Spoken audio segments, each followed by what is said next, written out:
Welcome back. A second assassination attempt against former President Trump in just 10 weeks. The would-be gunman reportedly waiting for 12 hours on that Florida golf course before Trump showed up. And the Secret Service admitted that they did not do a sweep of the golf course perimeter. House Republicans are planning a vote this week to give former President Trump and Vice President Harris the same Secret Service protection as President Biden. Will it matter? It's still unclear whether this would be a standalone vote or attached to a funding measure. President Trump continues to put on a brave face despite the attempts on his life. Watch. Well, it's been a great experience. It's a dangerous business, however, being president. It's a little bit dangerous. It's, they think race car driving is dangerous. No. They think bull riding, that's pretty scary, right? No. This is a dangerous business, and we have to keep it safe. Joining me now is Texas Congressman Roger Williams. He's the chairman of the Small Business Committee and a member of the Financial Services Committee. Congressman, good to see you. Thanks very much for being here. Before I get into finances, I know that you were injured alongside Majority Leader Steve Scalise back in 2017 at that congressional baseball game and the shooting there. Your reaction to all that's taken place here? Well, when we see what happens to President Trump, for us, it goes back to the baseball shooting also, and what you go through and how you need protection. And I think the idea of not giving President Trump the same protection as the current president, I mean, irregardless whether he's current or whether he's former, he's probably the most watched person in the world, and he needs protection. So I hope that they can come to a solution there, because all of us need a certain amount of protection, but certainly the president and former presidents need what they need, and he needs a lot. Yeah, and they need what they need, but we also need answers as far as how this is happening and why it is that the Secret Service, in fact, did not do a sweep of the perimeter. And, in fact, these would-be gunmen have been able to get so close to President Trump. Have you been able to get any answers from Alejandro Mayorkas, who at the end of the day is overseeing all of this? Well, nobody's, as far as I know, I haven't seen him. He has no answers, and you're exactly right. Here we are still waiting from the first assassination attempt, and you go back to Kennedy days, we still don't even know what happened with the Kennedys, quite frankly. But Mayorkas needs to step up and do his job instead of going hiding, and that's basically what he's done, and people want to hear the answer, and we need to know the answers. Let me move on, get your take on this. The House Republicans are set to question Small Business Administration head Isabel Guzman today over alleged efforts to register voters in Democrat-heavy areas of Michigan. The House Small Business Committee has since demanded information like documents, travel schedules of top agency officials.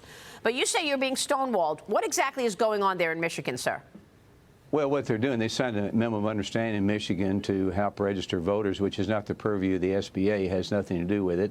When we ask for documents, they slow play us all the way. We've had to subpoena people to come in and visit with us. We subpoenaed the chief of staff of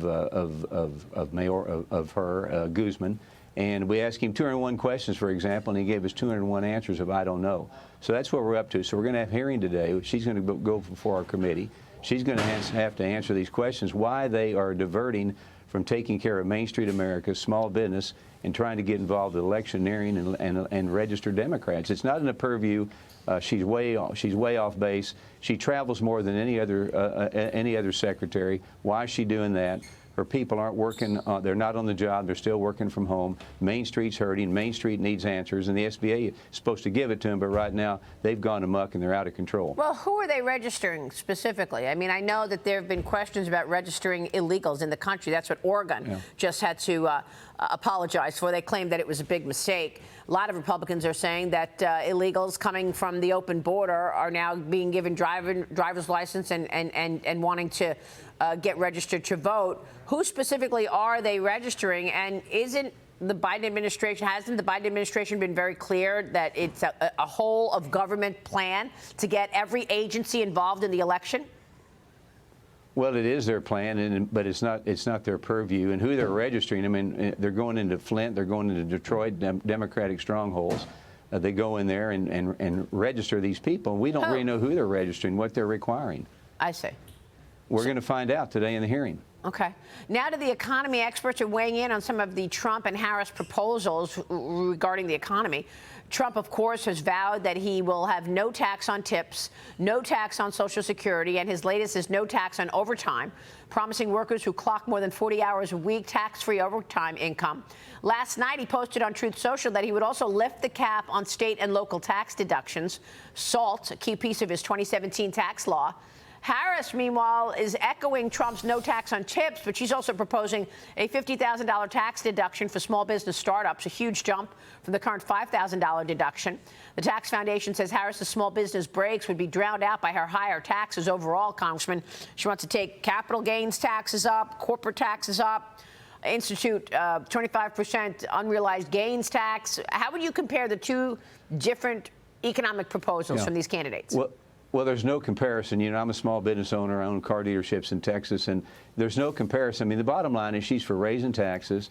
She's for increased regulations, which kill Main Street. The bottom line is, if you cut taxes, and all the things we've talked about doing, you put more hands in the taxpayers. You create more jobs. You create more opportunity, and that's what this economy needs. We need to cut taxes. We need to cut regulations. Create more competition on Main Street. We don't need to compete against the government, compete against each other, and we'll get an economy going again. It won't take long to get this economy ginned up, but that's the kind of things we need. But she talks about raising taxes, does nothing but talks about regulations, and it's a tax increase that'll just destroy the economy. And she's going after the banks. I mean, community banks are struggling right now. Yeah, Emily. Congressman, we're expecting a rate cut from the Fed today. What do you think the impact could be on small businesses, and is it enough to balance out the negative impacts of the Biden-Harris economy?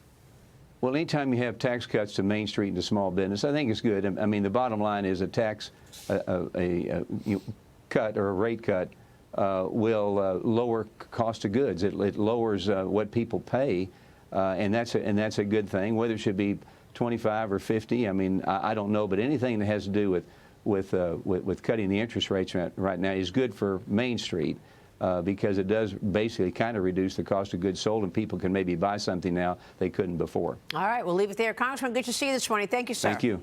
Okay. Roger Williams joining us.